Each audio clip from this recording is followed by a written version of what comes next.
दोस्तों, आज मैं आपको एक ऐसी बुक के बारे में बताऊंगा जिसको सुनकर आपको ऐसा लगेगा कि काश ये बुक मुझे कई साल पहले मिल गई होती तो आज मैं इसे भी बेहतर होता।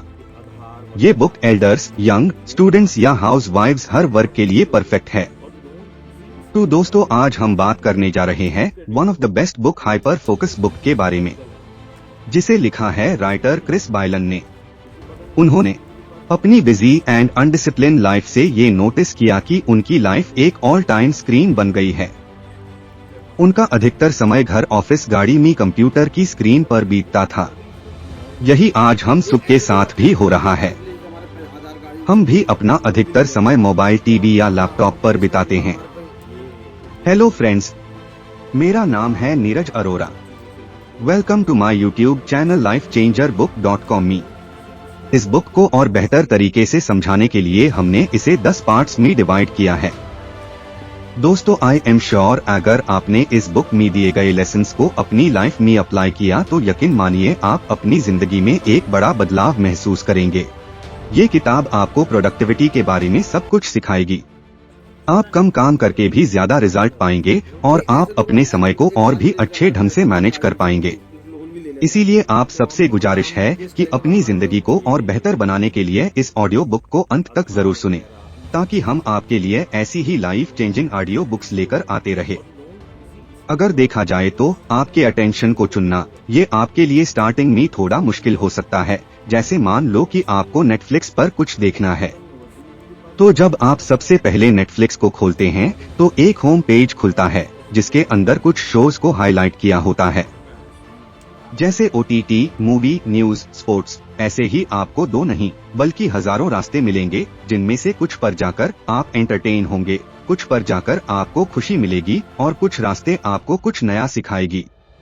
अब ये आपको तय करना है कि आपको अपना अटेंशन को कहां पर लगाना है। आपके पास टाइम पास करने के लिए अनगिनत चीज है, जैसे फेसबुक, यूट्यूब, इंस्टाग्राम, रील्स आदि। लेकिन उनमें से आपके लिए क्या इम्पोर्टेंट एंड प्रोग्रेसिव है वो आपको तय करना है। तो दोस्तों, सबसे पहले अपने दिन भर के या सभी कामों को इन 4 भागों में बांट लीजिए। दूसरा, अननेसेसरी वर्क।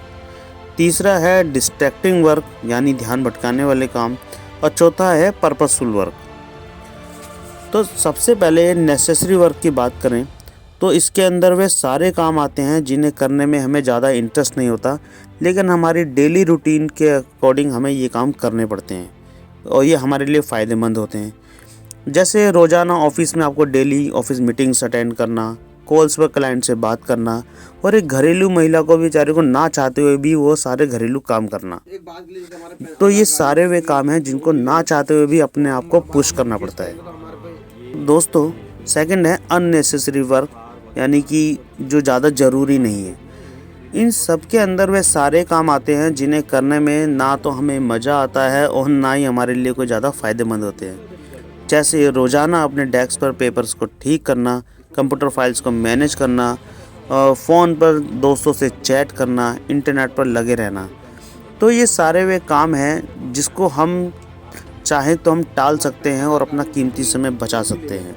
तो इन सारे अननेसेसरी काम में हम बिजी तो हो जाते हैं, लेकिन ये हमारे लिए कोई फ़ायदेमंद नहीं होते। तो दोस्तों, तीसरा बहुत इम्पोर्टेंट है डिस्ट्रैक्टिंग वर्क, यानी ध्यान भटकाने वाले काम। इसे ध्यान से सुनिए। इसमें वे सारे काम आते हैं जिन्हें करने में हमें बहुत मज़ा आता है, जिनके अंदर चाहे तो हम घंटों बिता देते हैं, पर हम जानते हैं कि फाइनली इनसे हमें कोई फ़ायदा नहीं होने वाला। जैसे सोशल मीडिया पर फेसबुक, यूट्यूब, इंस्टाग्राम पर लगे रहना, वीडियो रील्स देखना। तो इस टोटली अनप्रोडक्टिव वर्क। तो चौथा है पर्पसफुल वर्क, काम, उद्देश्यपूर्ण काम। इसके अंदर वे सारे काम आते हैं दोस्तों जिन्हें करने के लिए हमें धरती पर भेजा गया है। इन कामों को करने के लिए हमें सबसे ज़्यादा ब्रेन पावर की ज़रूरत होती है।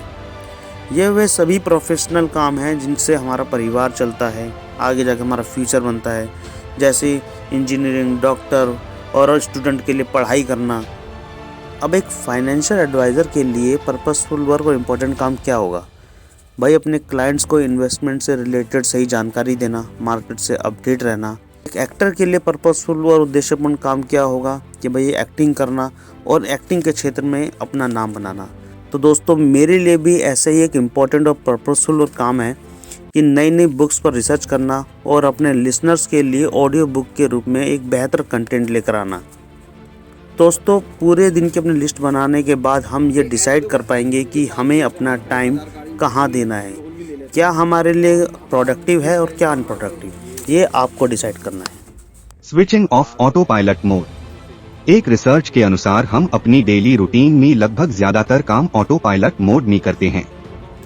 ये हमारी हैबिट में शामिल होता है, जैसे खाना खाते हुए अपने आप रिमोट से टीवी ऑन करना, बार बार मोबाइल को चेक करना, यूट्यूब वीडियो या रील्स देखना। इसे ही ऑटो पायलट मोड कहते हैं। इसे हमारे माइंड की अटेंशनल स्पेस फालतू के कामों से भर जाती है, जिसे हमारा फोकस कम हो जाता है। अब सवाल ये उठता है कि हम ऑटो पायलट मोड से कैसे निकले। तो सबसे पहले एक टाइम में मल्टीटास्किंग काम करना छोड़े, जैसे खाना खाते हुए टीवी देखना या मोबाइल चलाना, फोन पर बात करना। एक टाइम में एक ही चीज में फोकस करें। अपने फोन के सभी डिस्ट्रैक्टिंग ऐप्स को एक ही फोल्डर में डाल दे। अपने डे शेड्यूल जरूरी 3-4 कामों की लिस्ट बनाएं जिन पर आपको फोकस करना है। पब्लिक प्लेस में चलते हुए, किसी से बात करते हुए बार बार फोन यूज करने से बचे।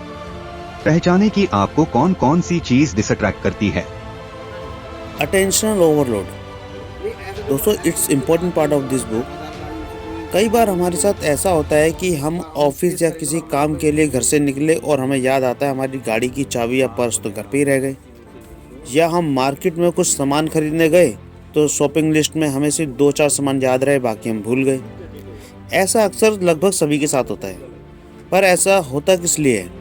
ऐसा इसलिए होता है कि हमने अपने माइंड के अटेंशनल स्पेस को कई फालतू के थॉट्स और चीज़ों से भर दिया है, जिसकी वजह से हमारे अटेंशनल स्पेस या सबकॉन्शियस माइंड में काम की चीज़ों के लिए स्पेस ही नहीं बचा।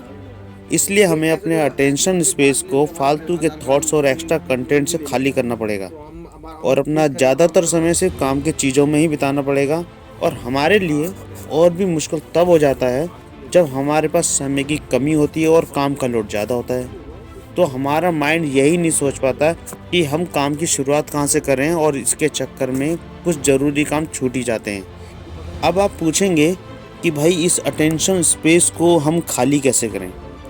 तो इसके लिए भी ऑथर ने कुछ टिप्स दिए हैं कि सबसे पहले भाई हमें अपनी लाइफ को डिसिप्लिन बनाना पड़ेगा, सुबह जल्दी उठना पड़ेगा, कुछ एक्सरसाइज और मेडिटेशन में आपको समय देना पड़ेगा। मेडिटेशन का फ़ायदा शायद आप सभी जानते हैं, हमारे माइंड को स्टेबल करता है, हमारे माइंड को रिलैक्स करता है और फोकस बनाने में सबसे ज़्यादा ज़रूरी है मेडिटेशन। और आपके लिए, हमारे लिसनर के लिए कुछ ऑफ़र भी है। हमारे चैनल को लाइक और सब्सक्राइब करने वाले और हमारी ऑडियो बुक को पूरा सुनने वाले पहले 20 सब्सक्राइबर्स के लिए हम अपनी ये वाली बुक हाइपर फोकस उनके घर पर बाय पोस्ट भेजेंगे। उसके लिए डिस्क्रिप्शन में हमारा व्हाट्सएप नंबर है, उस पर अपना नाम, एड्रेस, फ़ोन नंबर और अपना वैल्यूबल कमेंट जरूर दें। तो दोस्तों, चलिए हम आगे बढ़ें। किसी चीज़ पर हाइपर फोकस करने के लिए तभी संभव होगा जब आप अपने इंटरनल और एक्सटर्नल डिस्ट्रैक्शन को दूर करें। किसी भी चीज़ पर ध्यान लगाना तभी पॉसिबल होगा जब आपने चूज़ किए वो सब्जेक्ट के लिए एक टाइमिंग अमाउंट फिक्स किया हो। जैसे कि मान लीजिए आप कोई काम कर रहे हो, आपने डिसाइड कर लिया, मोबाइल में अलार्म लगा दिया कि 1 घंटे तक मैं ये कंटिन्यू काम करूँगा, तब तक मेरा फ़ोन एरोप्लेन मोड पर दूसरे रूम में रहेगा, तो ना आपको नोटिफिकेशन आएगी ना आपका ध्यान उस पर जाएगा। ओबियसली जैसे ही आप कोई काम करेंगे आपका दिमाग इधर उधर भटकेगा ही, तो उसके लिए चाहे दिमाग भटके लेकिन तुरंत उसके बाद आपको उसी काम पर लौट के आ जाना है। हाँ, अगर आप कोई काम करते करते थक गए हैं तो बीच में 5-10 मिनट का, 5-7 मिनट का ब्रेक ले लीजिए, लेकिन वापस आपको उसी काम पर लौट कर आना है। Task that pair well.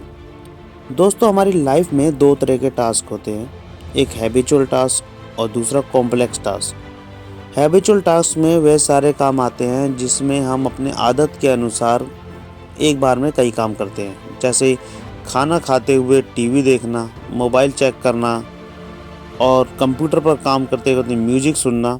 ऐसे कई तरह के काम होते हैं, इसमें ज़्यादा फोकस करने की ज़रूरत नहीं पड़ती। और दूसरा है कॉम्प्लेक्स टास्क। ये वे टास्क होते हैं जिन्हें करने के लिए हमें स्पेशल फोकस डेडिकेट करने की ज़रूरत होती है, जैसे ड्राइंग करना, कुकिंग करना, स्टडी करना और किसी भी काम पर हाइपर फोकस करने के लिए पहले अपने इंटरनल और एक्सटर्नल डिस्ट्रैक्शन को हमें हटाना पड़ेगा। और जैसे ही आपका कोई काम करते हुए माइंड को डिस्ट्रैक्ट होता है तो हमें वापस उसी मोड में, हमें हाइपर फोकस मोड में हमें लेकर आना है, हमें उस काम पर दोबारा फोकस करना है। किसी भी काम पर फोकस करने के लिए हमें पहले उसका एक टाइमिंग अमाउंट बनाना पड़ेगा। हमें एक घंटे का अलार्म अपने मोबाइल में लगाना पड़ेगा कि हमें इस काम को करने के लिए हमें 1 घंटा देना है। उसके दौरान कोई भी प्रॉब्लम आए, कोई भी डिस्ट्रैक्शन आए, हम उस पर ध्यान नहीं देंगे और अपने फ़ोन को साइलेंट या एरोप्लेन मोड पर लगा कर दूसरे रूम में रख दें, ताकि उसकी बार बार नोटिफिकेशन और हमारे सामने वो फ़ोन ना रहे। तो दोस्तों, ये थी आपके लिए बुक हाइपर फोकस। मुझे उम्मीद है कि अभी तक आपने इस बुक में दिए गए काफ़ी सुझावों से कुछ सीखा होगा। अपनी लाइफ को कैसे मैनेज करना है, किसी भी चीज़ पर कैसे फोकस करना है, आपकी लाइफ में क्या क्या प्रॉब्लम्स हैं जो आपका ध्यान भटकाती हैं, उनको कैसे दूर करना है।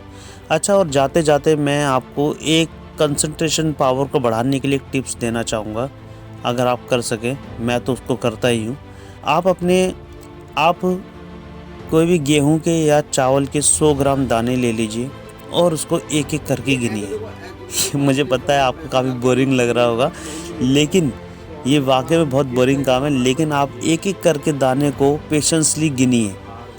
आपका माइंड बार बार इधर जाएगा, भटकेगा कि आप कहोगे क्या ये फालतू का काम है, लेकिन इसी से ही आपकी कंसंट्रेशन पावर बढ़ेगी। आप बोरिंग काम को करिए ताकि आप उस काम में ज़्यादा देर तक अपने माइंड को लगा सकें।